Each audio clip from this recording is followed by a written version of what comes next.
Here's hoping that I have all my bearings. So, hi, I want to do this Oracle deck tag started by Strength Reversed, but I had seen it because of Sapling Tarot. It's like a convince me Oracle tag, and partly it's kind of for myself too, because I'm more of a tarot person, but right here I have a few oracles with me. Well, not a few. It's like all my oracles. And I don't do boxes, so they're in bags. I have the boxes like I I set them aside from storage and then just seeing the pile of them, I'm like, wow, I hate boxes. There's like another hidden one right here. Um so yeah, I guess I will try talking about Oracle.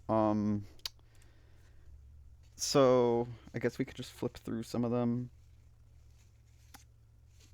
What draws you to Oracle decks? What qualities do you look for and avoid? So, I like when images are a bit, I don't know, like,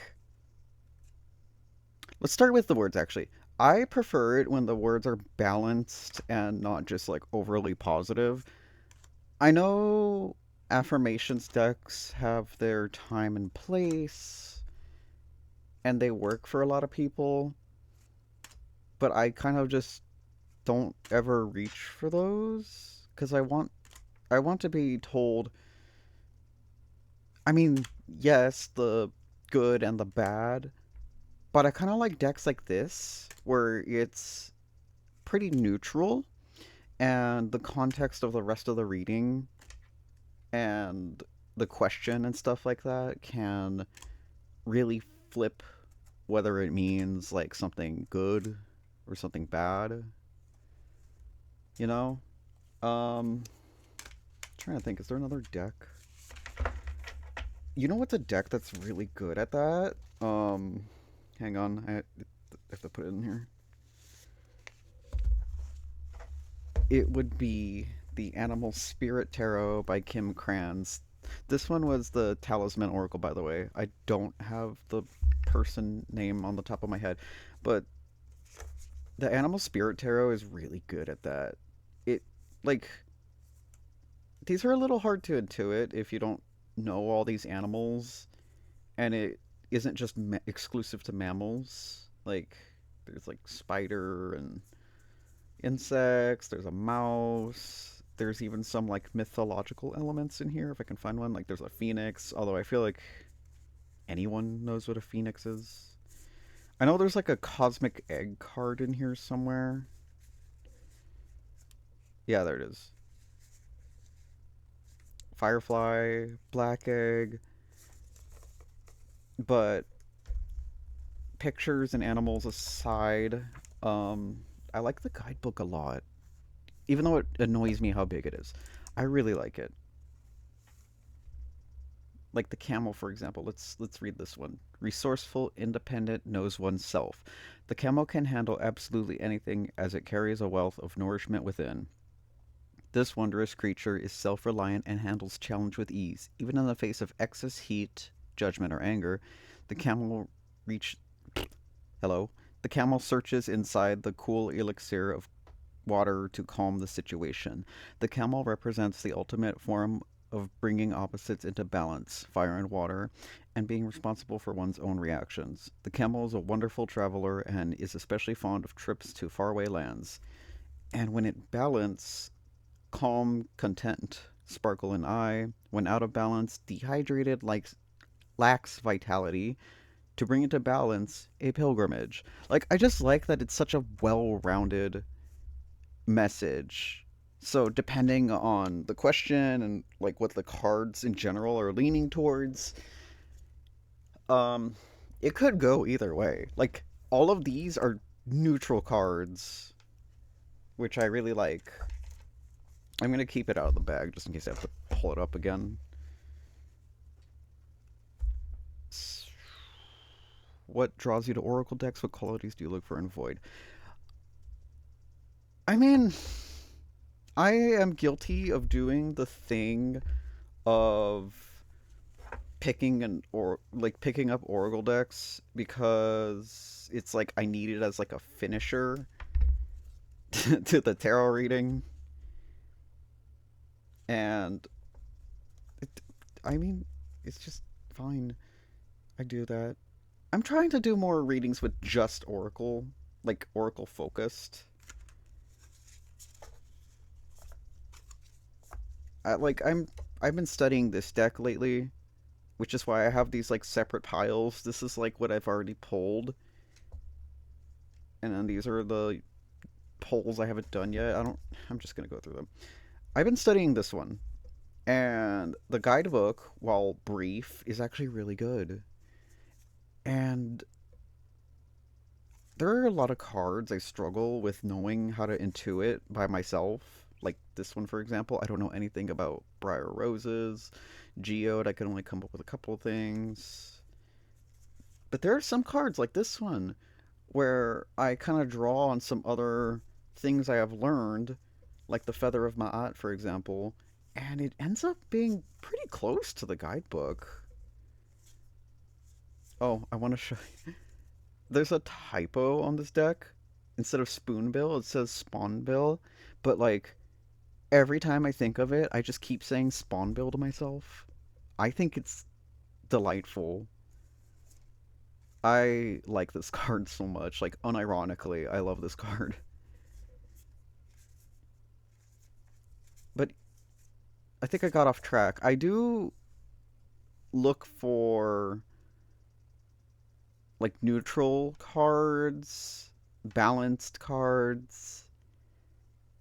I like animals a lot. I try not to pick so many animal cards. This was a gift in my defense. Um, but I just find it a lot easier to connect to animal decks and stuff like that. I like it when it's dark. Not necessarily dark imagery, like grotesque, although I wouldn't be opposed to that either. I do like grotesque things. But I like it when the color palette is like not so overwhelming. Also, look at these edges. Really cool. I guess you could say I look for like a good guidebook, technically. I don't I don't know. I was gonna say something, and I'm losing it. It's getting lost.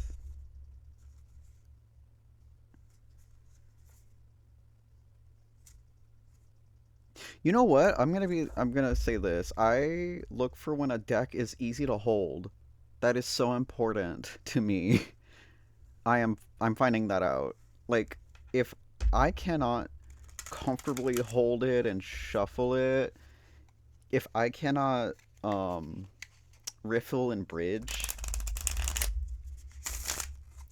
I just don't like using it. I don't like holding it.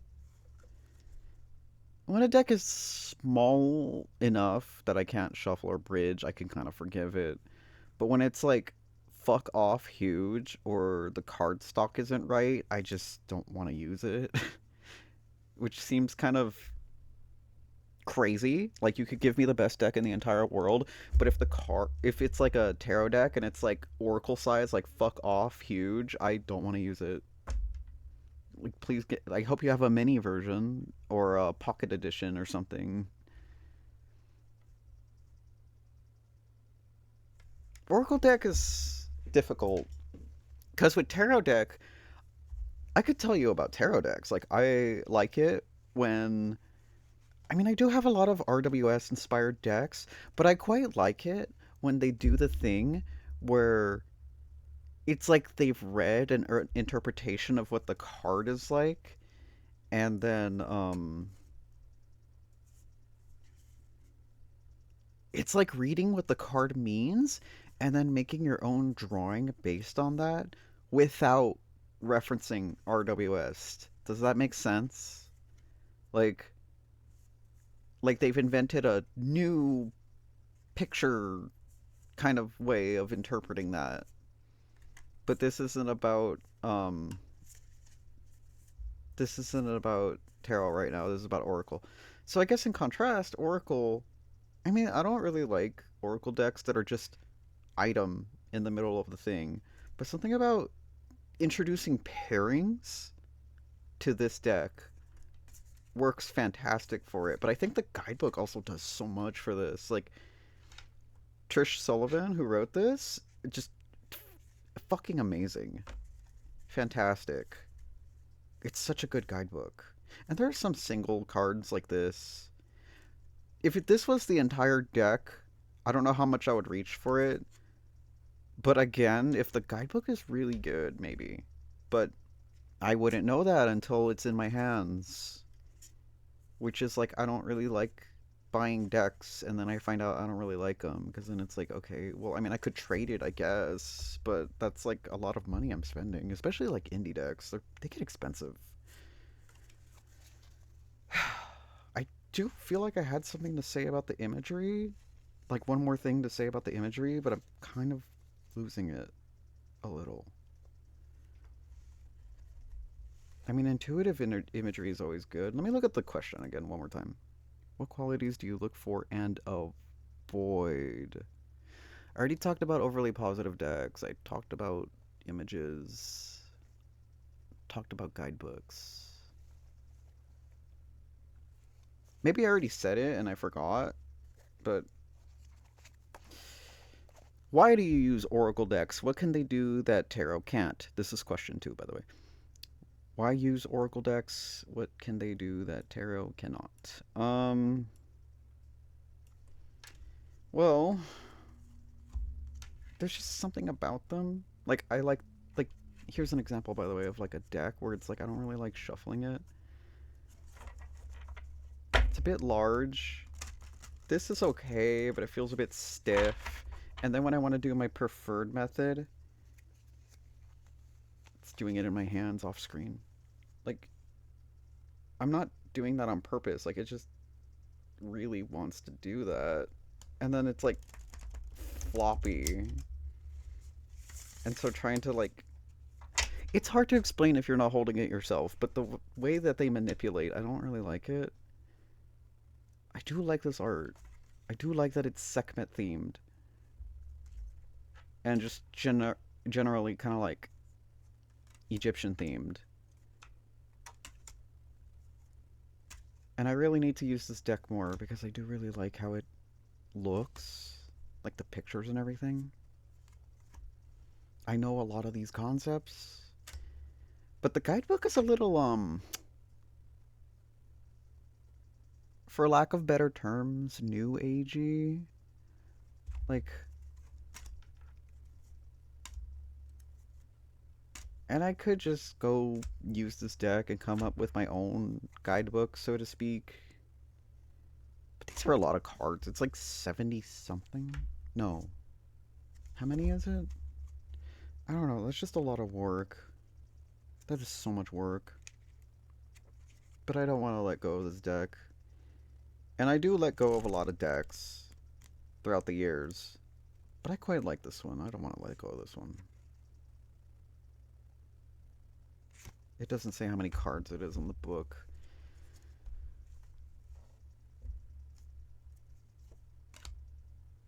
Sorry, what was the question?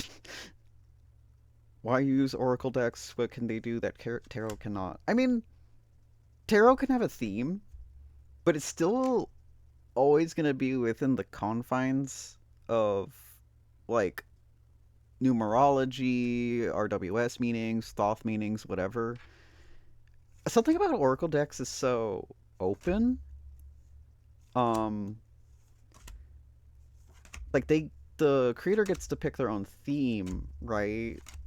So this whole thing is like Sekhmet themed, basically, with some other elements going on. And you know, like you could just go with that theme. Does that make sense? Like go based on what the author wanted out of it. So if I want something focused on like Sekhmet or even just the Netchiru in general, I can go for that. I have this Moonology Oracle. If I want to do like moon phases or astrology, I can totally do this. I like that this one has like the little phrases in it.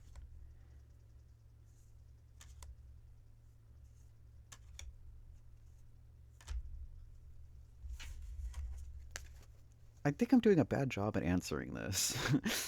um, because I need some convincing on some oracles myself.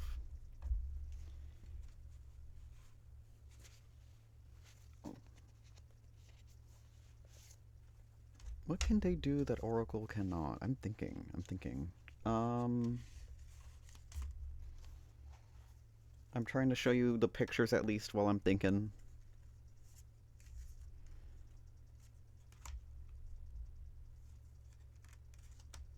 I mean,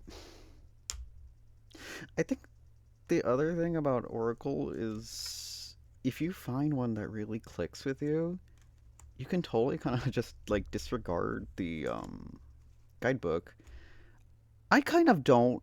I'm only trying that with Obsidian, but like I don't really do that. I tend to be by the book.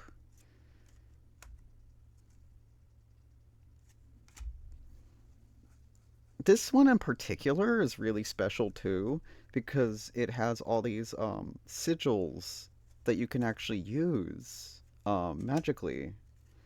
So, like grounding, you can like put like a paper over this and draw the sigil. You can reference it and put it in a candle. Like I've used some of these. There's like a safe travels one I've used. Yeah, safe travel. I've used this one. I will just stick this on like suitcases and stuff like that. So some of them are like that. Some of them you just feel like they have more of a magical connection. You can use them in like spell work and stuff like that. These I definitely use for spell work. Um, some like the animal spirit one, like I will just display it as like a offering on like the altar and stuff like that.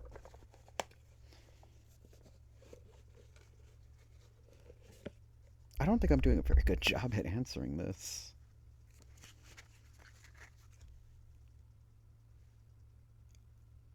How do I use Oracle? I mean, I'm kind of already talking about it, right? Like I do it for spell work. I kind of use it for actually this deck in particular is a little unique because there's not that much of a guidebook. It's kind of just like some keywords. So what I kind of do, um I kind of do something like a Oracle Lenormand hybrid where I'll pull like a pair and then I'll like combine those meanings to pick a topic for the reading if I don't really know what to read about. So like library and rat, let me see. Society, media, information, knowledge, research, and rat would be intelligence, prosperity, and a good omen for business matters. So I would kind of interpret this topic as like a focus group kind of thing, you know. I'm trying to think. I like yes, community, but like a specific community. Like it's a club, you know? Like a little club that you've made and you have like specific goals together. I don't know. It, it's hard to just sit there and read on camera because I need a lot of time to sit there and think about it. And I don't want to edit this video that much. That's why I don't do videos. I hate editing. I've talked about this. It drives me crazy. Anyway, that's kind of how I use them. I did recently see, I think it was on Instagram, this thing where you can kind of like, no, it was on YouTube, I think. Um, Gosh, I remember, I wish I could remember who did this, but there was this thing where they talked about like kind of like shuffling your deck and then setting them down, and then this becomes a spread. And I want to try that, especially with the Sekhmet one. I feel like the Sekhmet one would be really good for that.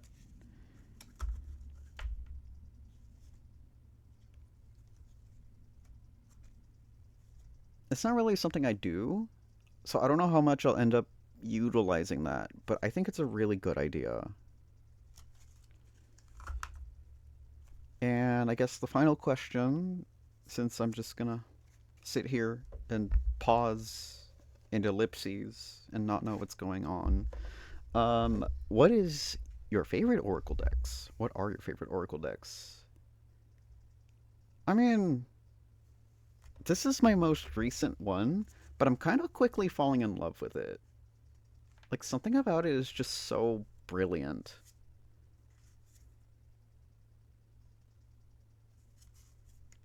And of course, the camera's focusing weird. And I also have a really cheap camera, my phone. Um, I really like this deck. I am rapidly falling in love with it.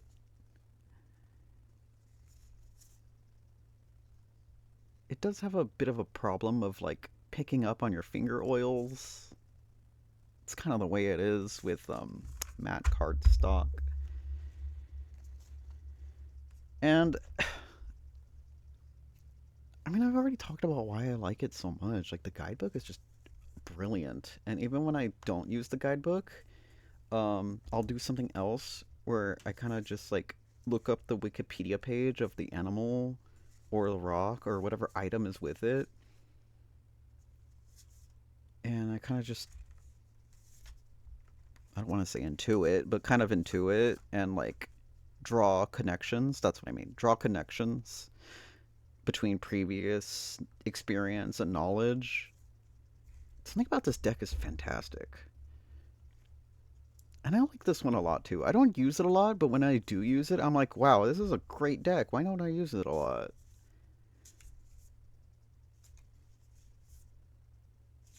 But like every deck kind of has its own vibe.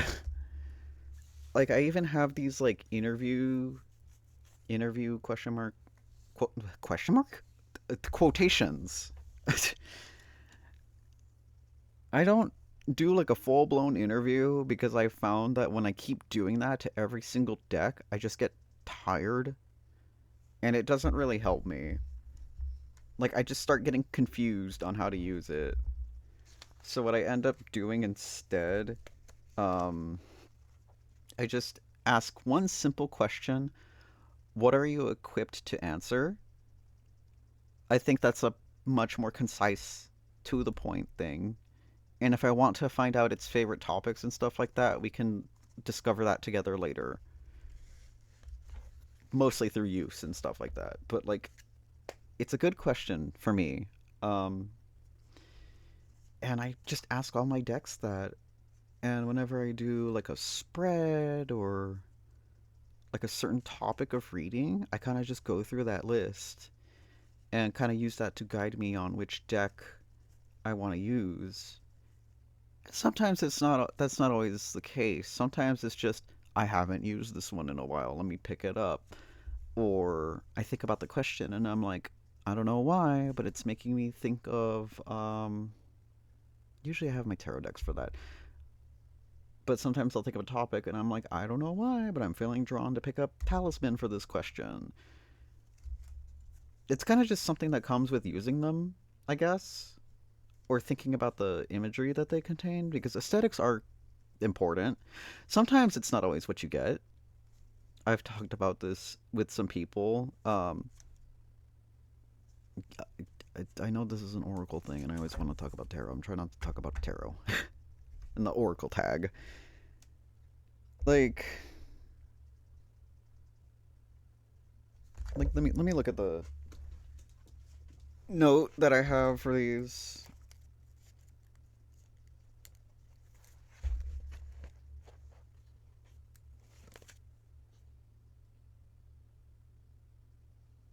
For Talisman Oracle, I have removing bad habits, transition, changing mindset, to use kindness.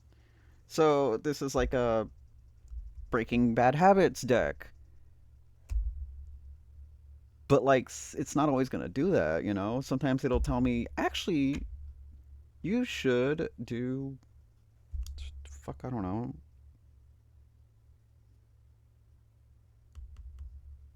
This is actually a really broad one. That's a bad example. I'm losing track. Anyway, I'm just going to use tarot. So the gentle tarot, it's in the name. It's quite kind and will hold your hand very nicely. But sometimes that's not what happens. Sometimes it tells me to cut my shit out. And then there are some other decks, like Lost Hollow, where I go to it to tell me to cut my shit out. And then it ends up giving me a warm embrace. And it's like, what's happening? You're like the dramatic, kind of dark imagery kind of deck, and we are in a loving embrace right now. Okay.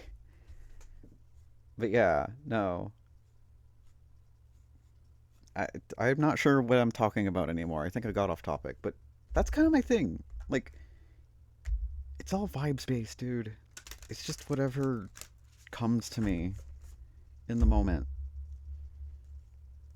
And I guess that's why I like oracles, even though I don't use them to their full extent to tarot, I guess. If that makes sense. I mean, not that I'm using them wrong. You can do whatever you want with them. But I think that's the appeal. Like, they still bring something different. And, like, even as someone with a preference for tarot, there will be times where I have certain questions or things that I want answers to, or I'm talking to, like, my spirit guides, deities, etc. And it's like something about something about what I'm asking for isn't cutting it. I kind of need an oracle deck for this. God, especially this one, especially Obsidian Oracle. Like, it's such a fantastic deck. I can't get over it. It's so good. Thank you so much to my partner for getting me this for my birthday. Fantastic deck. I think I answered the tag. I think I've talked long enough. I'm terrified for how long this video is going to end up. I don't think I'm going to edit it. So I'm very sorry if I speak slow, in circles, confused, and I make a lot of pauses, and I don't know how to read. Um, it is what it is. But I hope you liked this tag, I guess, this video. I make no promises if I'm going to make more videos. I. Okay. The tag ends here. I'm just going to talk. But, like, do you know in some of my earlier videos, I had that little, like, PNG Sona, the little kitty that, like, sits in the corner and, like, his mouth opens and closes when I talk? I recently upgraded to Windows 11, and I did back up my stuff into a USB. And then when I stuck that USB back in my new Windows 11 computer, it was like empty. I don't know what the fuck happened to my USBs. But anyway, I lost all that. I lost the files. So I have to draw a new kitty. But also I don't really do videos that require the kitty in the corner. Like, it's a lot of showing decks and stuff. I don't want to say I should be doing more witchy, pagan, polytheist videos. Oops. Because I can do what I want on my channel. And there is no should or shouldn'ts. But, like, I don't know. Okay, there's actually some videos where I would need the kitty, but oh my god, I don't feel like drawing all that again. I need to draw a simpler version. Because the other thing is, I wanted to do a thing where I drew different expressions and maybe even different gestures with his, like, hands and stuff, and I could toggle it with, like, the keyboard keys. But he was really detailed. Okay, like, if you look at past videos, he's not that detailed. But to me, that was really detailed. That took a lot of time. So I guess I need to draw something more, like, simpler. I'm just rambling. Yeah, no, I'm just rambling in this tag. Whoops. But yeah, that's the end of the video for real now. Thanks for watching. I'll see you in the next one, I guess. Whatever I decide to do. Okay, bye.